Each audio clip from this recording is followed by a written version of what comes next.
Deus. Vamos adorar a Deus. Vamos exaltar seu nome. Vamos adorar a Deus. Vamos adorar a Deus. Vamos adorar a Deus. Vamos exaltar seu nome. Vamos adorar a Deus. Ele veio em minha vida Em um dia, especial. irmão Davi Alves, a paz do Senhor Jesus. Me ensinou um caminho melhor, e essa é a razão porque eu digo que eu vim aqui louvar a Deus. Vamos adorar a Deus. Vamos adorar a Deus. Glória a Deus. Vamos adorar. Adore a Deus nesse momento que é dedicado a Ele. Vamos exaltar Seu nome, Vamos adorar a Deus. Adorar a Deus. Vamos adorar a Deus. Vamos exaltar seu nome. Vamos adorar a Deus. Eu vivo a minha vida em um dia muito especial. Eu me conheci, me ensinou um caminho melhor, e essa é uma razão pela que digo que eu Vinha louvar a Deus. Vamos adorar a Deus. Glórias a Deus, a paz do Senhor Jesus Cristo, nessa noite de quinta-feira, na presença do Senhor. Que toda honra, que toda glória, todo louvor, toda adoração seja dedicada ao Senhor, porque Ele é digno de toda honra, de toda glória e de todo louvor. Louvado seja o nome do Senhor Jesus Cristo. Quero oferecer essa noite a Deus por todo o seu cuidado, por toda a sua proteção. Hoje a gente deveria estar agora na estrada, viajando, mas aprove a Deus com que a gente ficasse, que não fosse o momento de estarmos viajando, né? Não estávamos 100% preparados para isso. Irmã Eliege Melo, a paz do Senhor Jesus Cristo, glórias a Deus. Eu quero trazer hoje um assunto bastante importante para a nossa vida, como cristãos que nós somos. Nós nascemos para servir ao Senhor, para adorar ao Senhor. Quando é que a igreja ela abandona, ela perde o seu primeiro amor? É verdade que hoje nós conhecemos muitas igrejas, muitas denominações, muitas instituições, e é importante que nós venhamos compreender o que é e o que não é igreja. Você já percebeu que nas instituições existem muitas denominações? Umas são igrejas, outras são congregações, outros são templos, outros são tabernáculos, outros são casas, outros são diversos nomes que se colocam nas instituições. Tá? Essa é a parte física. Mas a igreja, na realidade, ela não é a instituição. A igreja é a reunião das pessoas. É quando as pessoas se reúnem para adorar a Deus, para cultuar a Deus. Aí se reúne uma congregação de pessoas com o objetivo de formar uma igreja, a eclésia, para que ela possa ter uma finalidade, que é adorar a Deus, cultuar a Deus. Eu quero falar hoje aqui um assunto que nós já pregamos bastante sobre isso. É sobre as igrejas da Ásia Menor, que o próprio Senhor Jesus Cristo chamou João para falar com ele sobre a situação de cada uma dessas igrejas. Mas o que me chama a atenção hoje é sobre a igreja de Éfeso, uma igreja que foi fundada pelo apóstolo Paulo em uma das suas viagens missionárias.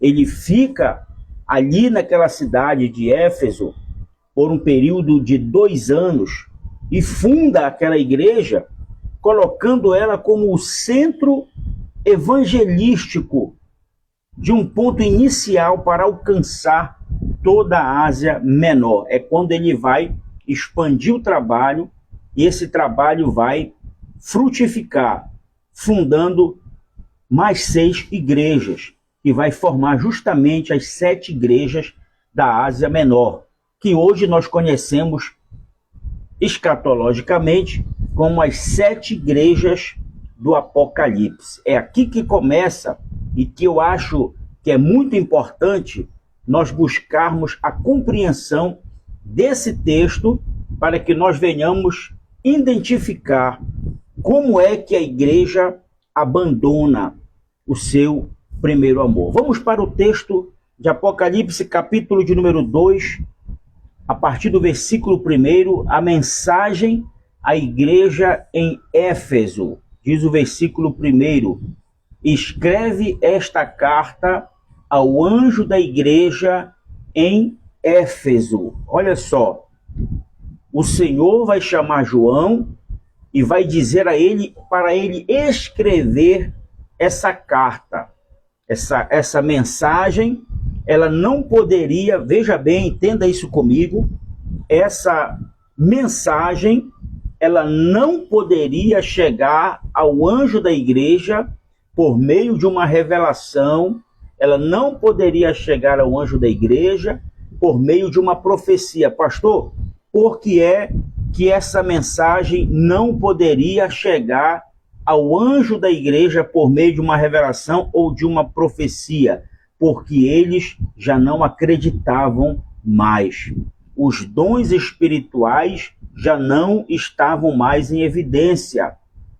Aquele comportamento do anjo da igreja levou com que a igreja perdesse o que havia de melhor, que era o seu primeiro amor. Então ele manda João escrever essa carta, tem que chegar escrita nas mãos do anjo da igreja. E ele vai continuar dizendo: esta é a mensagem daquele que segura na mão direita as 7 estrelas. Opa, eu já começo a entender que o anjo da igreja, mesmo que ele tenha perdido o primeiro amor, mas ele conhece as escrituras e ele sabe de quem ele estava pregando, ensinando, anunciando. Então o anjo da igreja já começa a identificar quem é o autor daquela carta. Esta mensagem é a mensagem daquele que segura na mão direita as 7 estrelas, daquele que anda entre os 7 candelabros de ouro. E ele já vai começar agora. Primeiro ele faz uma identificação para que o destinatário possa conhecer o remetente. E agora ele vai dar o teor da carta dizendo: sei de tudo que você faz. Isso aqui é muito forte. Nós, pastores, líderes de igrejas, de instituições, nós precisamos ouvir essa mensagem. Nós precisamos ouvir essa mensagem de Deus dizendo: eu sei tudo o que você faz. Sabe onde é que está o maior problema dos grandes líderes? É achar que tudo que eles estão fazendo, mesmo que seja benéfico para eles, eles fazem como se Deus não estivesse vendo, como se Deus não estivesse se importando. Líderes que possuem esse tipo de comportamento, eles estão completamente se afastando da espiritualidade presencial de Deus. Então ele vai dizer: eu vi o seu trabalho árduo e a sua perseverança, e sei que não tolera os perversos. Examinou as pretensões dos que se dizem apóstolos, mas não são, e descobriu que são mentirosos. A igreja de Éfeso era uma igreja rica na doutrina, era uma igreja rica em habilidades para executar o trabalho. Aqui o Senhor reconhece o trabalho árduo dessa igreja. Ele reconhece o trabalho pesado, o investimento, igrejas que investem pesado na evangelização, na pregação da palavra, nos encontros espirituais com Deus. Ele reconhece aqui. E ele sabe, e aqui esse texto vai mostrar, quando ele diz assim, olha, examinou as pretensões dos que se dizem apóstolos, pessoas que muitas das vezes adentram as igrejas e querem trazer falsas doutrinas, falsos ensinamentos, e uma igreja verdadeira, ela bloqueia, ela não deixa subir no altar, ela não deixa subir no púlpito da igreja para trazer mensagens que não sejam bíblicas, que não sejam palavras reveladas de Deus. Ele vai dizer, vocês são tão habilidosos que vocês conseguem descobrir que esses apóstolos, esses pregadores são mercenários, são homens que se vendem, são homens que se deixam levar por suas próprias emoções, mas vocês conseguiram descobrir que eles são mentirosos. No versículo 13 ele vai dizer, sofreu pelo meu nome. Quantas igrejas já sofreram por causa do nome do Senhor? Quantas igrejas tiveram o seu patrimônio danificado porque estavam pregando a palavra? Eu me lembro na minha infância e adolescência, quando nós saíamos para pregar, fazer aqueles cultos particulares, cultos de última hora, muitas das vezes nós passávamos por zombamentos, afrontas, porque estávamos pregando a palavra, evangelizando. Quando nós iríamos distribuir uma literatura, muitas das vezes as pessoas pegavam e jogavam fora como se não tivesse valor nenhum. Passamos por isso. E a igreja de Éfeso sofreu pelo nome com paciência, sem desistir. Mas é aqui que começa a tragédia. No versículo 4, ele diz, contudo, tenho contra você uma queixa.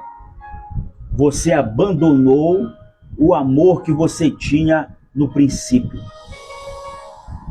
Todas esses elogios, essas qualidades que o Senhor mandou João escrever, foram apagadas. Foram passadas uma borracha. E agora a igreja já não é mais a mesma. No versículo 5, ele vai dizer, veja até onde você caiu, arrependa-se e volte a praticar as obras que você praticava no início. Olha só o que é interessante aqui. A igreja de Éfeso, eu coloquei 3 pontos importantes dentro desse texto que nós lemos. Ela foi uma igreja elogiada pelo seu trabalho árduo. Você sabe o trabalho árduo que a sua igreja enfrentou para chegar nos dias de hoje. Ela foi reconhecida pela sua perseverança, pela sua fidelidade doutrinária, o ensino. Quantas das vezes nós estávamos enfermos e nós fomos ensinados a cantar um hino da harpa.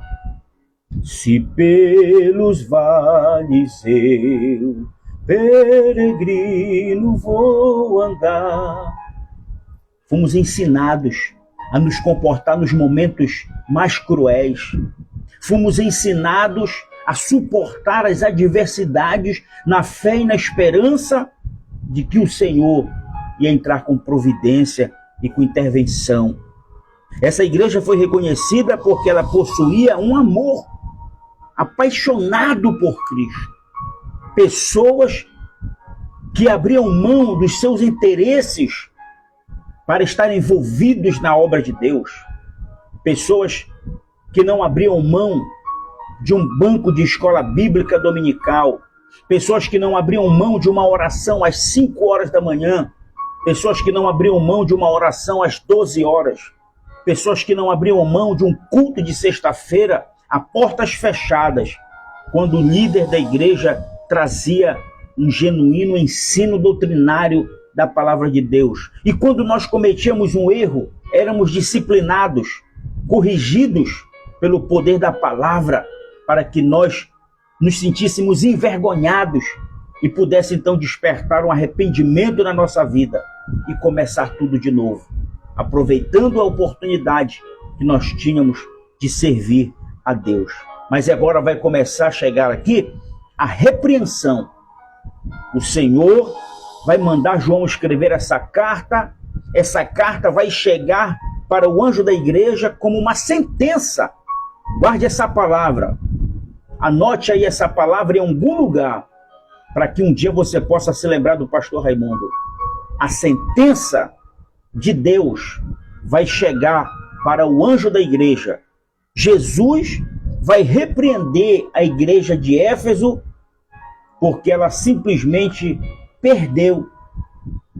Ela simplesmente abandonou o seu primeiro amor. E o que é esse primeiro amor? Qual é o primeiro amor que você tinha quando você aceitou a Jesus? Qual era o primeiro amor? Qual era a intensidade, o grau do nosso primeiro amor quando nós conhecemos o Evangelho de Cristo? Esse primeiro amor é o fervor e o compromisso inicial que nós tínhamos. E isso se esfriou. Seja real junto comigo nessa noite. Nós não somos mais os mesmos de 40 anos atrás. Nós não somos mais os mesmos cristãos quando nós aceitamos a Jesus como Salvador.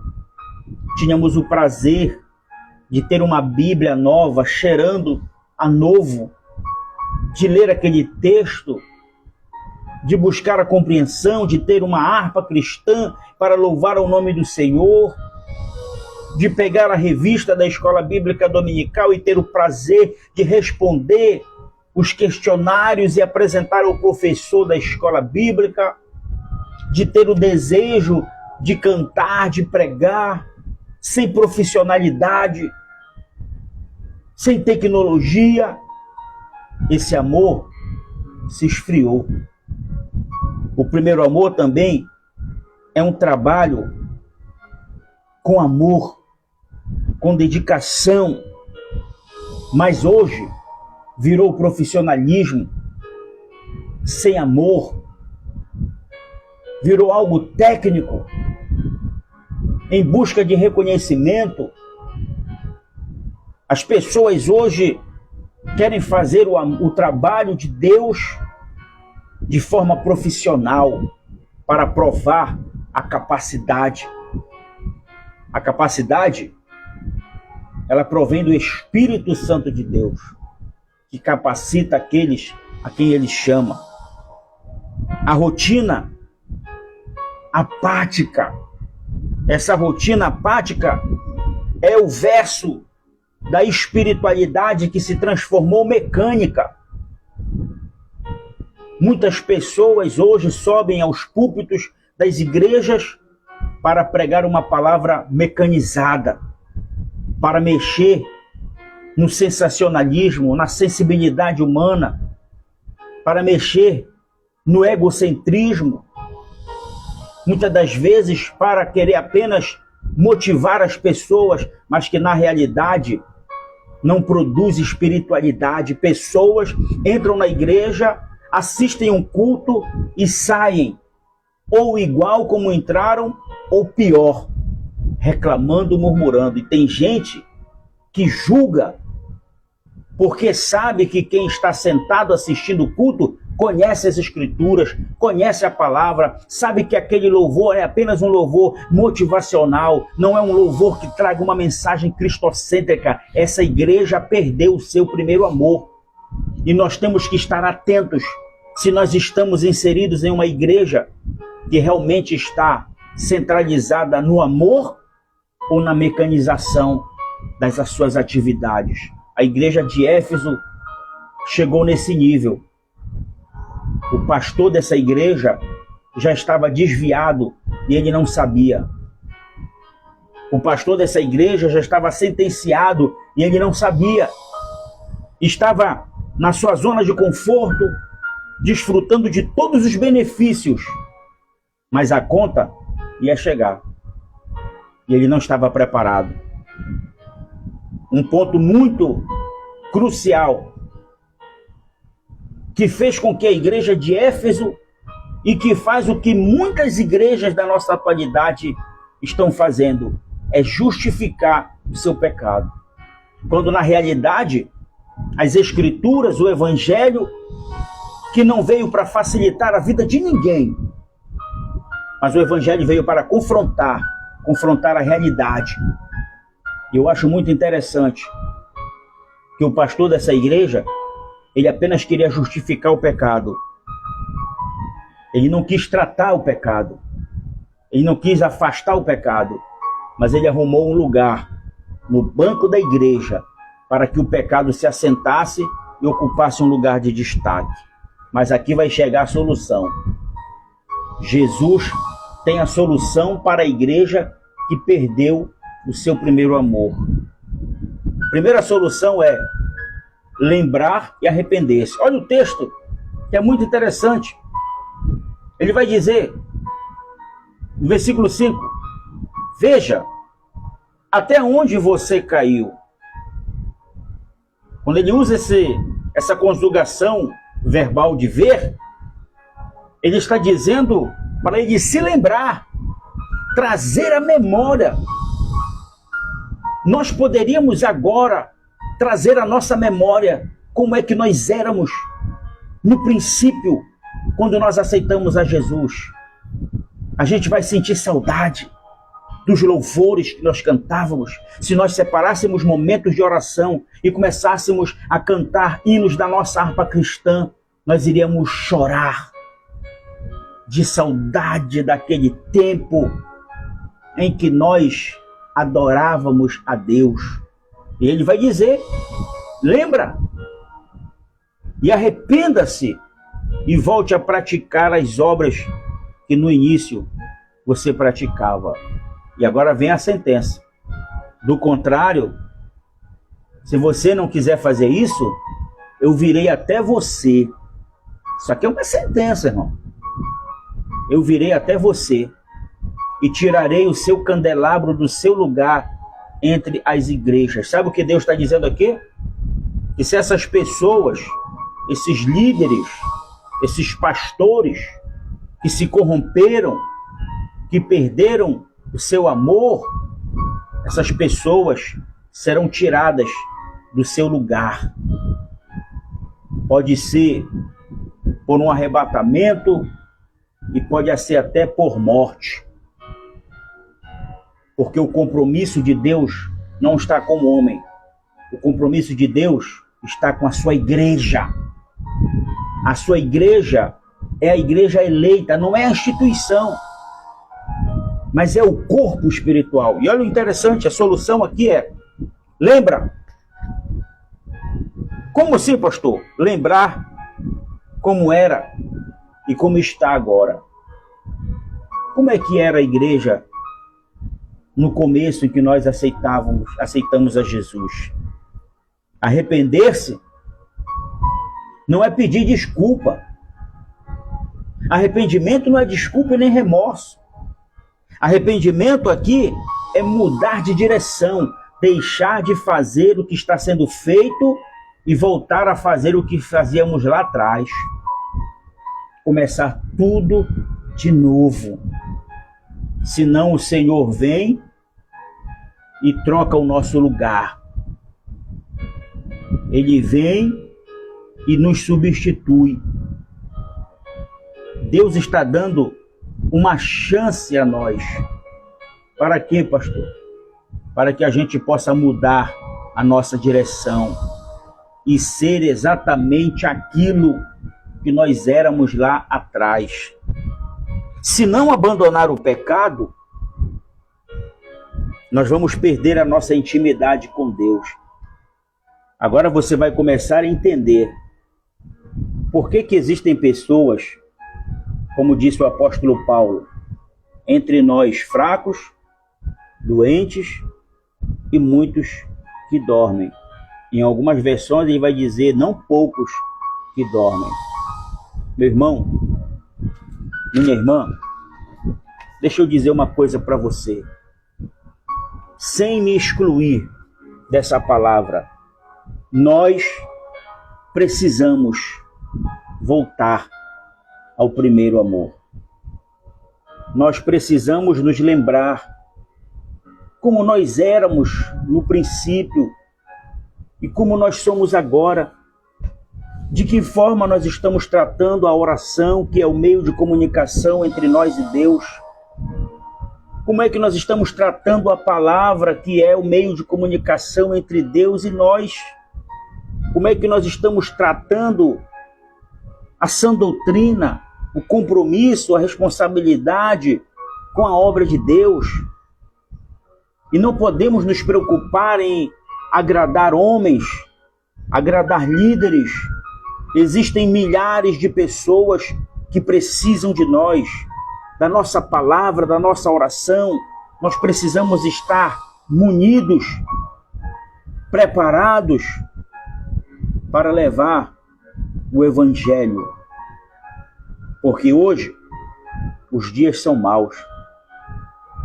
O mundo está em uma corrupção, mas o apóstolo Paulo, ele vai escrever aos Filipenses e vai dizer: meus irmãos, vocês precisam brilhar em meio a essa geração corrompida e perversa. É muito interessante quando o anjo escreve, manda João escrever essa carta ao anjo, dando a ele a oportunidade de mudar. Aqui, no texto de Apocalipse, capítulo 2, a gente não vai ver se o anjo da igreja mudou. Porque tem gente que é insistente, é teimoso. Ele acha que, por ele ser um líder, por ele ser um pastor, um apóstolo, um bispo, ele não vai sofrer consequências.